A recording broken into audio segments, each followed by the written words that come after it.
Hi, I'm Clarise Pattison. I'm 28 and I'm a mixed race woman. My pronouns are she or her. So, my mum is white British and my father is black Jamaican. I don't have a relationship with my father, so it was just me and my mum growing up. There's a lot of fun in our house. My mum was relatively young, so we always had music playing and friends round, and yeah, we just had a good time. Growing up, I didn't really identify with either race. It was made very clear to me that I wasn't white. And obviously, even as a child, I could see that I am not white. Um, but then as I got to meet more Black people, I started to learn that I wasn't always seen as Black either. And I didn't always relate to all of the same kind of cultural norms because I'd grown up in a white community. So I didn't relate to either race, so I kind of felt a massive lack of belonging.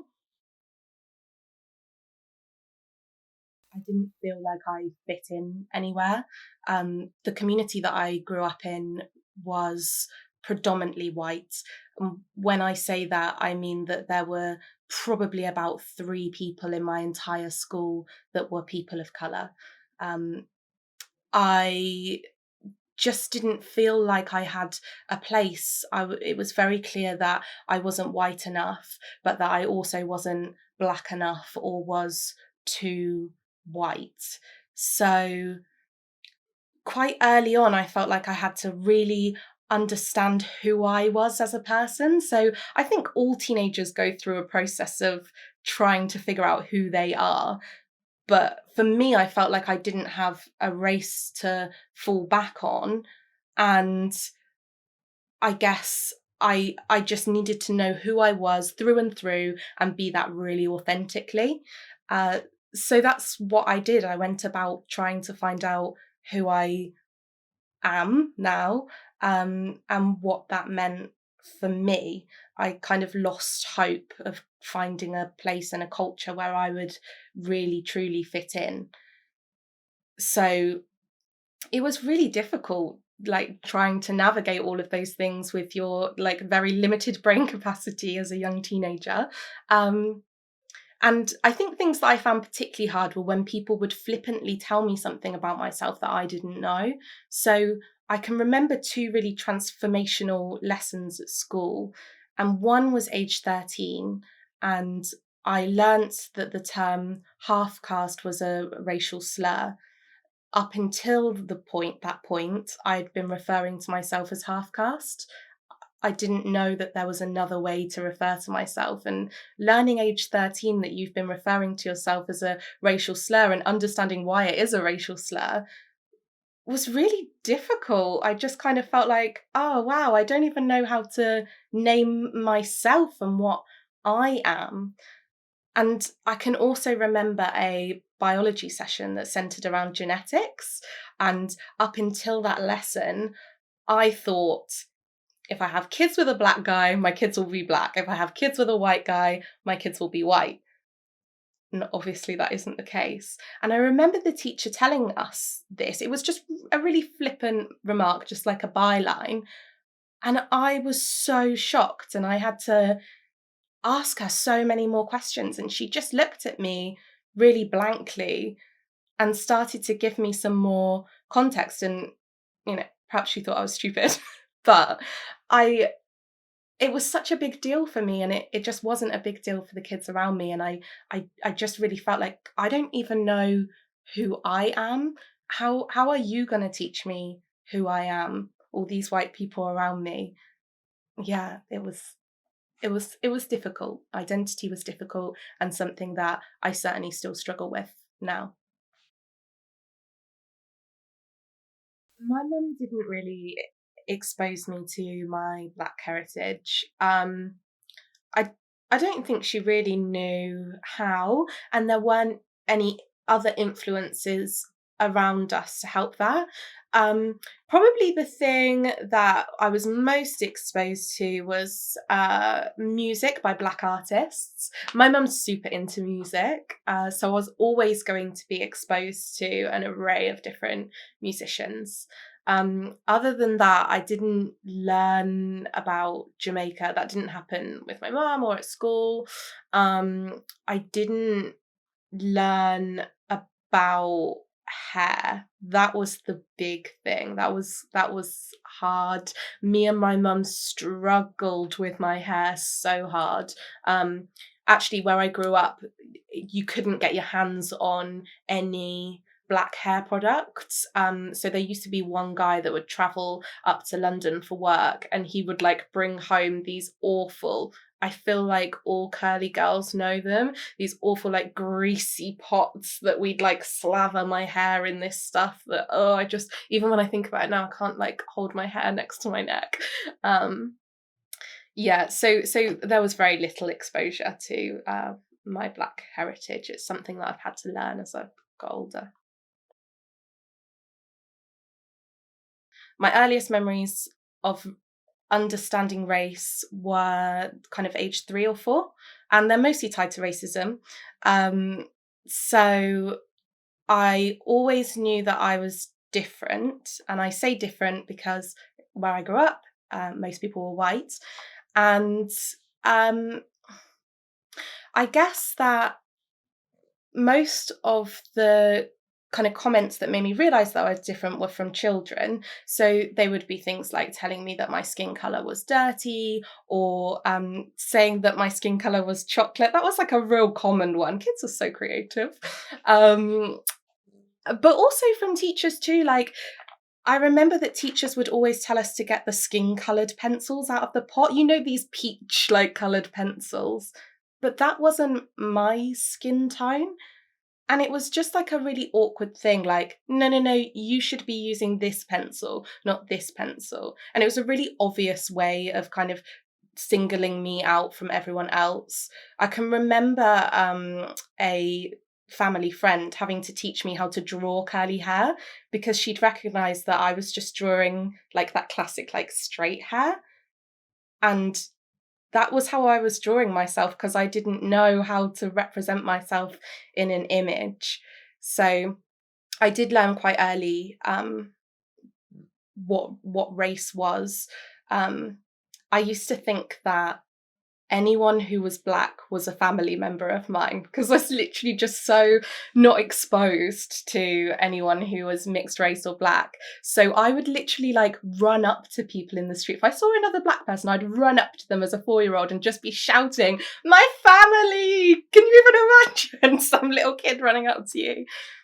Yeah, that's what I did. I really wanted to understand race more. I can remember being about 3 and I would like sing these songs in a made up language, and I would always say, "This is my language." So I just thought this made up language was me speaking Jamaican somehow.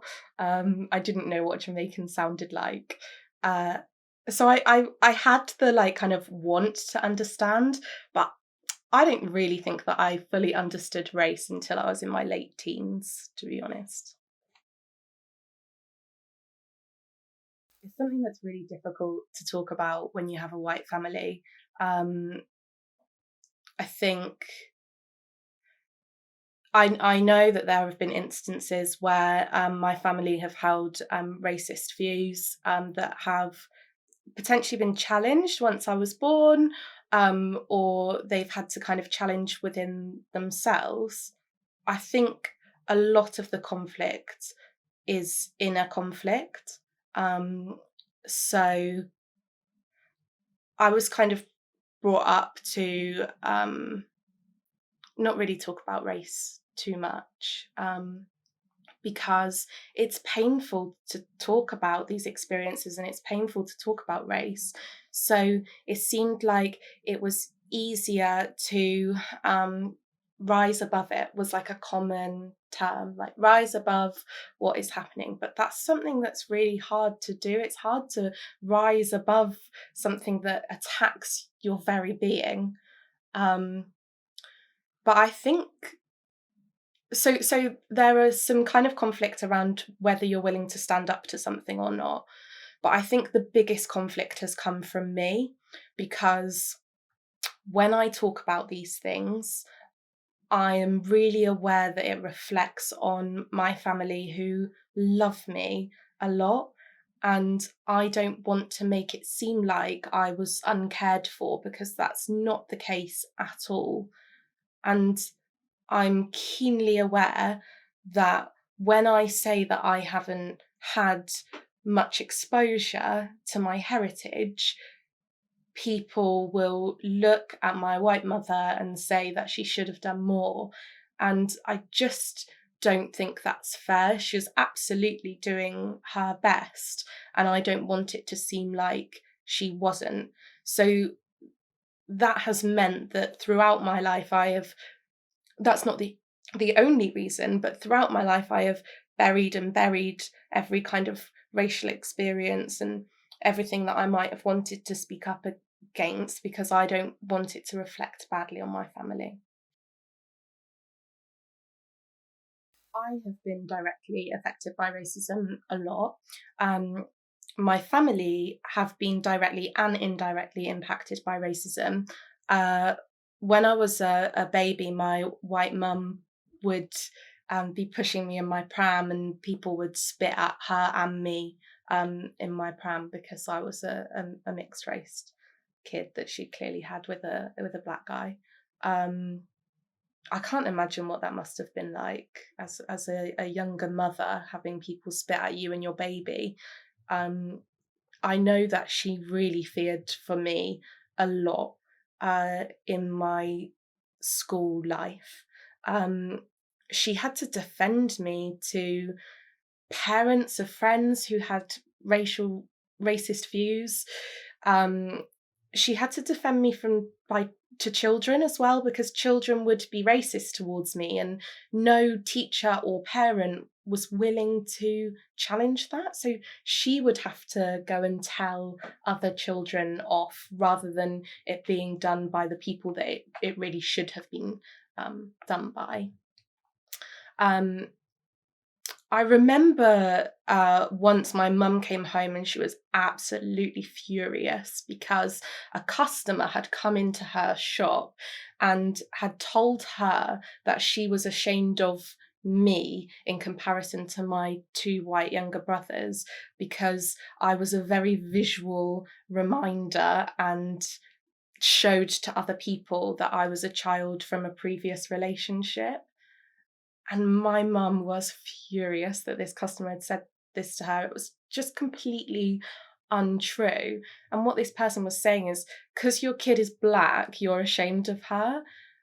And that's so awful for a parent to be told that they're ashamed of their child, when that's just absolutely not the case. In primary school, the racism was quite bad, from everyone, really. Uh, So in primary school, kids would say that I was dirty, would say that I was like black people were bad. They would tell me that I wasn't clean, and just say awful things about my color. All of those things are things that kids might just say anyway. Kids might kids notice differences, and so they might say those things. The things that were worse were when kids would tell me to go back to where I came from, because they'd clearly heard that from an adult. That's not just something that a kid comes up with. So that was really bad. I really, really hated my skin. I I hated it. I don't remember wanting to be white. I just didn't want to be whatever I was.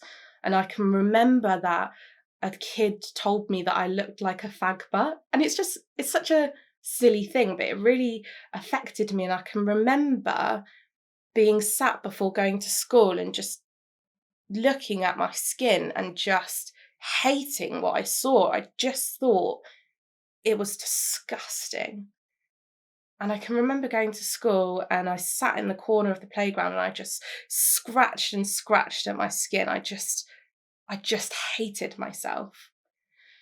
And what makes me upset about that is not necessarily the experience.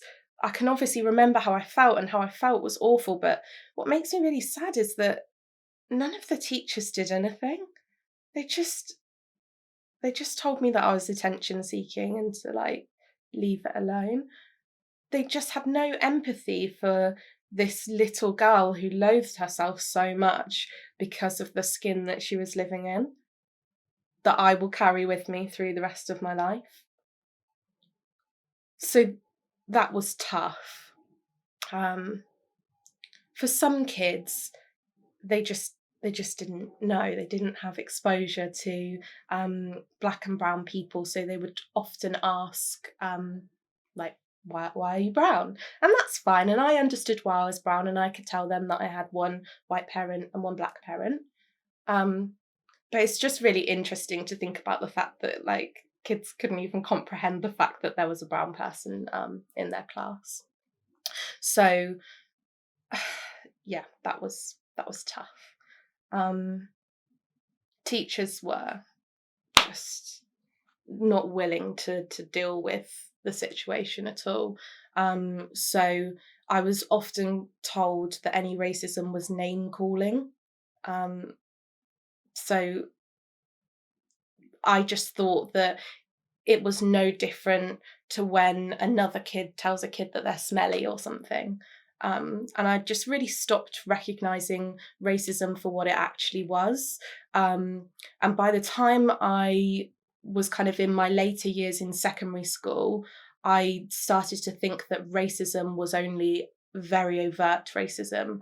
I couldn't recognise other forms of racism because I was so continuously told that I must have misunderstood and that wasn't what racism is, or I must have misheard them, or they didn't mean it. They just don't know any better. They don't have any role models here who are black or brown. I don't care about those white kids that didn't have any black or brown role models. Why did those teachers not consider the fact that I didn't have any black or brown role models? It's just ludicrous. And it isn't fair. Not having role models really impacts your life. I was very, very often told when I complained about racist incidents that I was playing the race card. And this is something that has been said to me repeatedly throughout my life. You're using the race card, you're using the race card. Now, the thing about the race card is that the race card doesn't hold any power. So every time I apparently play this race card, it's used against me. So I don't understand how this race card benefits me. And I knew this from a really young age, but I was so oppressed and so gaslighted that I didn't feel like I had any power. So I really just stopped talking about race altogether. As I got older, throughout school, I learned more and more racist terminology that could be used against me. It's a funny thing that white children learn racist terminology before you do. And so I always explain it like this, that in Harry Potter, Hermione is called a mudblood, and everyone around her is like, oh, that's terrible. And she's like, oh, I don't know what has been said to me, but I know that it's really bad. And that was kind of like what it was like for me at school. I was like, oh, someone said something really bad to me. I know it's probably to do with my race. I don't know what it means yet, but here's another thing I'm going to hear throughout my life. That's what it was like. I remember learning about the poem Half Caste, and this is when I learnt that half caste was a racial slur. When I was told about the poem Half Caste, my English teacher asked me to read it out to the entire class, which is really insensitive to ask the only mixed race girl in the class to read out a poem Half Caste. But what she did that was really damaging was that she asked me to read out the poem Half Caste in a Jamaican accent. She said, "Your dad's black, your dad's Jamaican. You can read this out in a Jamaican accent, right?" And I was just like, no, accents aren't hereditary. I haven't grown up in a Jamaican household. I can't just put on this accent. And it was so humiliating. I was learning for the first time that I was referring to myself as a racial slur, and also experiencing some weird form of racism in the process. It was really tough. I know that a lot of mixed race people will talk about their school experience, and will talk about whether they kind of hung out with one race more than the other. But because my school was really very white, I was one of two people that were not white in the entire year group. I I obviously hung out with white people. I didn't have a choice. Although I was friends with nearly all of the people who were non-white in the school. So there were a lot of things that I felt like I had to try to imitate to fit in. So I would straighten my hair every single day, straighten my hair until like I was like burning it off. I really struggled with body image when puberty hit, because I was developing this gorgeous, curvaceous figure that was just so different to my peers. And I just wasn't seeing anyone else that looked like me, that had the body type that I had, the skin colour that I had, the hair that I had. So it just all felt wrong. When I was in college, things were fine. There was still very little diversity, but by that point, I just didn't talk about race anymore, and I didn't recognise racism anymore, because I had just been told so many times that what I was experiencing was not racism. So I didn't think it was. Some of the microaggressions that I've experienced are things like, "Where are you from?" "Yeah, but where are you really from?" "Yeah, but where are your parents from?" And if someone then goes on to like grandparents, then you're like really like, wow, you are in this deep, you know? People will tell me that my hair looks tidier straight or tied up. People will make like a racist joke and then say like, "Oh, but not you, like, you know that we're not talking about you, like, you can take a joke, right?" When you're growing up, that one's really hard, because you're like, yeah, I can take a joke, yeah. I think some of the other things are people just like kind of making off the cuff racist remarks about somebody else, and then just assuming that doesn't relate to you. I don't know if that's necessarily a microaggression. That might just be an aggression altogether. Obviously, people constantly want to touch your hair. I understand that people are curious. I do. And I'm happy to talk to people about hair. Hair is very important to me. But you don't have to touch it, do you? It impacts on all of us. Every time a political party like UKIP,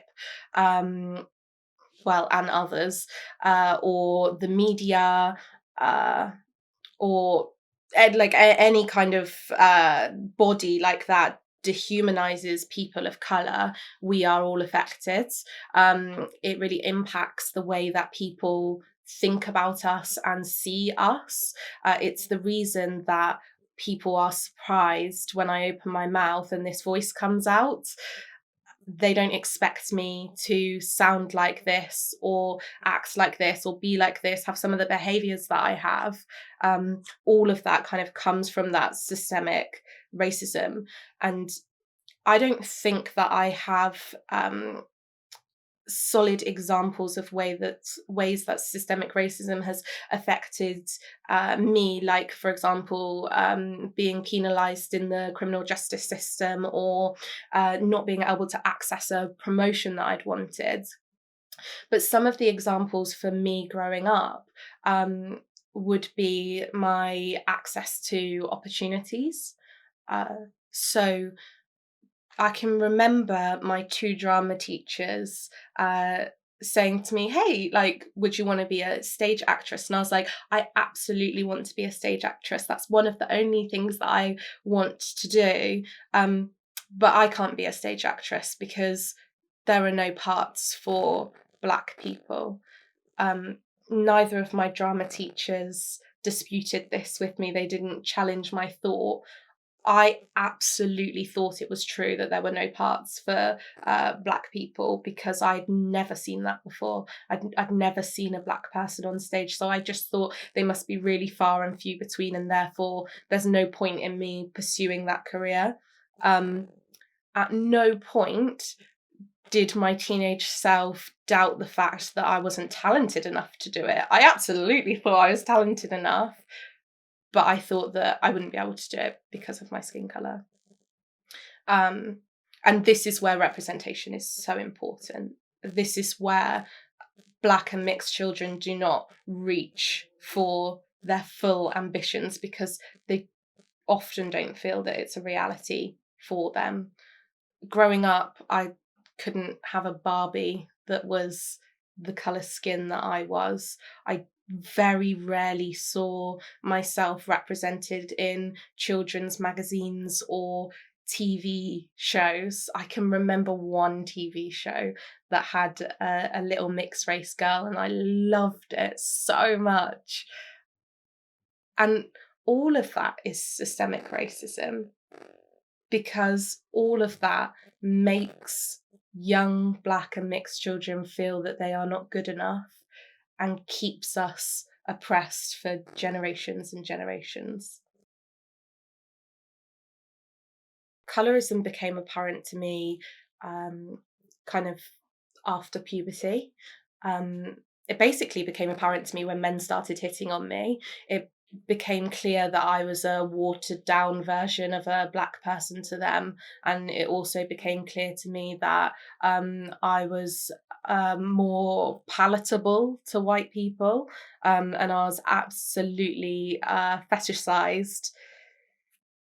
I I can't recall seeing dark-skinned women growing up really in the media, and as I got older, it became quite clear to me that um, there was like some weird, disgusting thing going on that was like, oh, you're light-skinned, you're mixed. That's somehow like more desirable, which just it just isn't the case at all.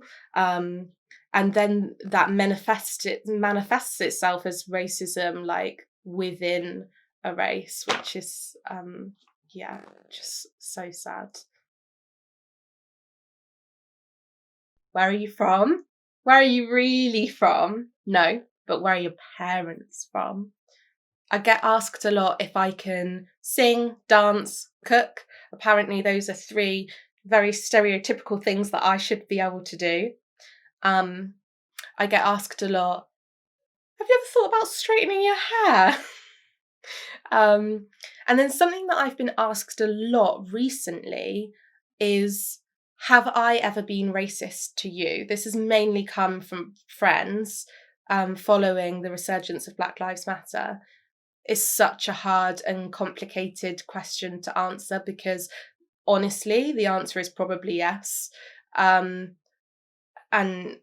how you go about giving someone that answer kindly is so hard, and an additional worry for me. Not that I should obviously worry about how people feel about the racism that I've experienced, but these things are complex, and you do. I think that mixed race males and females do have different experiences growing up, but I think some of them come from the same prejudice.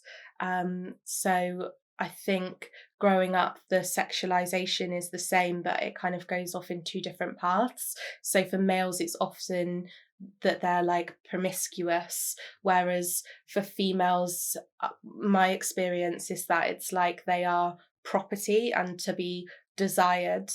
Um, Not necessarily to have choices of their own. I think a lot of these issues are quite complex as it's all intersectional. So I know when I've looked back at my childhood and some of the experiences that I've had, I've struggled to separate out if they're to do with race or if they're to do with gender.